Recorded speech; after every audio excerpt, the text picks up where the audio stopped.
Hey everyone, welcome back to Dev Parkour. In this video, I want to show how to write end-to-end tests using Cypress.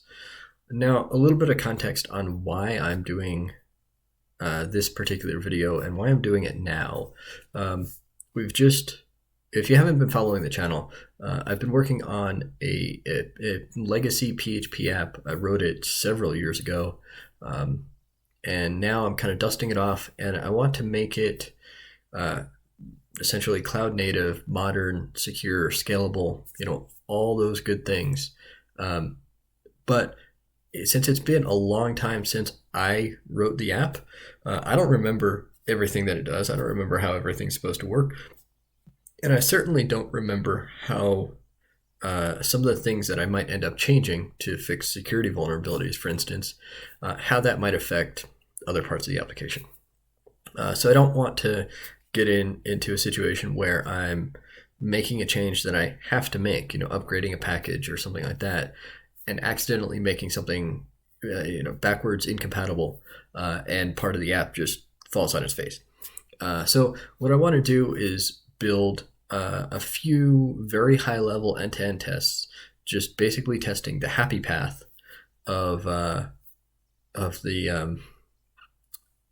various components of the application, just to make sure that by and large it's working. Now, the reason I'm not going at a level deeper is because there are no tests whatsoever in this application. So I am 100% certain that there are bugs here. What I don't want to do is spend a whole lot of time either making tests at a lower level green, working around the bugs, essentially testing that the bugs continue to exist, or worse, spending a lot of time fixing bugs just to make the tests pass. I want to make, since I have made very few changes to this code, it was basically just enough to get it to run. I want to test the things that I know work, especially those things. There might, as I'm going through, I might come across things that, still don't work for one reason or another. There might be something that doesn't work. I think we've already found a couple situations where we get stack traces and bad things happen. I'm not sure as I go through and write some of these Cypress tests whether I'll fix some of those things or if I'll just test the things that already work and not worry about the things that are currently broken. Maybe write end-to-end tests on those broken things when I go back and actually fix them. So with that, I'm going to show you how to get started with Cypress, how to install it, and how to write your first relatively useful test in Cypress. By the way, Cypress does have good documentation. If you go to cypress.io, that's cypress.io, they've got a getting started guide, and that's what I followed. It shows you how to install it, and it shows you how to get started writing your first test. It starts you out with a very simple, straightforward, expect true to be true, and then expect true to be false, and we expect that to fail. Then actually getting into writing a real test that leverages your application. First things first, let's go over to Visual Studio Code, and we have to install Cypress. Now, I've already done that, but this is the command that I ran, npm install cypress-save-dev. I'm installing from npm. This is the first time that npm is going to be used in this project, but I do plan on using it for other things. So while there are other options for installing Cypress, installing from npm sounded like a reasonable option. So that's what I did. Now, I am running this application in Windows Subsystem for Linux, so I do have to treat this like a Linux system. And there are actually a couple things that follow from that. The first thing is that there are additional steps. There are some dependencies that you have to install in order for the Cypress tool to run on Linux. I've already done that. It's an apt-get command that installs a bunch of mostly graphical user interface dependencies. The second thing is when I'm running it, I need to be running on a connection that provides an X server, because Windows Subsystem for Linux by default doesn't. So I'm actually using MOBA Xterm, and you can see your display is set to and this thing. MOBA Xterm is nice because it provides an X server. You can see up here in the right hand corner, you can actually get to that functionality right there. So in order to start Cypress, you run this command, npx cypress open. So I'm just going to hit enter, and in just a minute you'll see it pop up and show the base Cypress interface. Well, that is if it can connect to the X server, which for one reason or another it cannot. I think this is an issue with my setup. I'm not entirely sure what's going on, but rest assured I'll quickly fix that. For some reason, MOBA Xterm and Windows Subsystem for Linux 2 don't see eye to eye apparently, so I have to manually tell it that its display is actually, it thinks it's a remote connection. So now I should be able to connect to the X server. Again, it thinks it's a remote, so I have to say yes, allow a few times. And then after a while, it'll spit out some errors, which are really warnings, and then pull up the main Cypress interface. And you'll notice that it already lists some integration tests. If I switch back to Visual Studio Code, you'll see in the Cypress integration folder, there's this file, gettingstartedspec.js. That's this file here that I've already written a test in. But if you click on it in the Cypress interface, it'll pull up another window where on the left side it'll show the test and the various steps, and on the right side it shows effectively a web browser.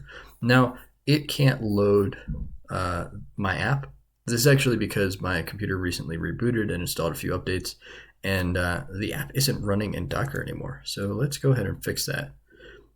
There are a couple of reasons I'm running this in this terminal. One is to get the X server, and the other is because there are a lot of error messages, or I guess just messages in general, that Cypress spits out that I might want to see. It runs in the foreground, so I need other terminals.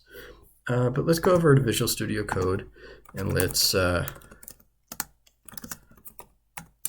see what's going on. It looks like Glassminnow dev is exited. Yeah, okay, so docker start Glassminnow dev, and now it is running. So let's go ahead and save this test again, and we can go back to here. It's still waiting. Let's give it just a minute, and then it should pop up again. In the meantime, let's look at what the test is going to do. So first, this is all built into the Cypress API. So first, I'm going to visit that URL, and then I'm going to test the URL and say that it should include /session/login. The reason I'm doing this right off the bat is because in this app, we go to the root, but when you're not logged in, it should immediately redirect you to the login page. If that doesn't happen, then we know something's going on, and we know something's wrong. Why is it letting you see the index page? So that's a good thing to test right off the bat. Next, we're going to find the username field and type in some text. Similarly, find the password field and type in the super secret password. Then find the submit button, and for some reason, again, I said I'm not going to fix much, if anything, in this pass. For whatever reason, the submit button, the login button on this page, has an ID of new feed form. I have no idea what a feed is or why new feed form would even be the name. of this button, but that's what it is. And then I go ahead and click it. And then once I'm logged in, it should redirect me to this URL that is /admin. And finally, we want to check something on the page that will only be visible when you're logged in. And so I chose this affiliates, and once everything loads, I'll show you where that actually is on the UI. So let's see if it's up again. It is not. What is going on? Okay, well that was actually quite painful and involved me having to restart my computer. I don't know what was going on, but we're back and here we go. Here's Cypress able to connect to the application running in Docker. And I'm actually going to click this Run All Tests button, and we'll watch it go through the process. You can see it visits the URL, it checks the URL, then it gets the input, types in my username, gets the password input, types in my password, and then clicks the button. And then you can see some more activity, and you see the redirect, and then it checks the URL again. And it looks for contains affiliates, and you can see highlighted on the right hand side this button up here, which is only visible when you're not logged in. If I hover over the logged out state, you can see it's not visible there. That's another cool thing about Cypress, is that you can actually go through the individual steps and you can see what it's doing, and kind of see step by step what is happening. I think that's really cool. This is a great tool. I'm really excited about it.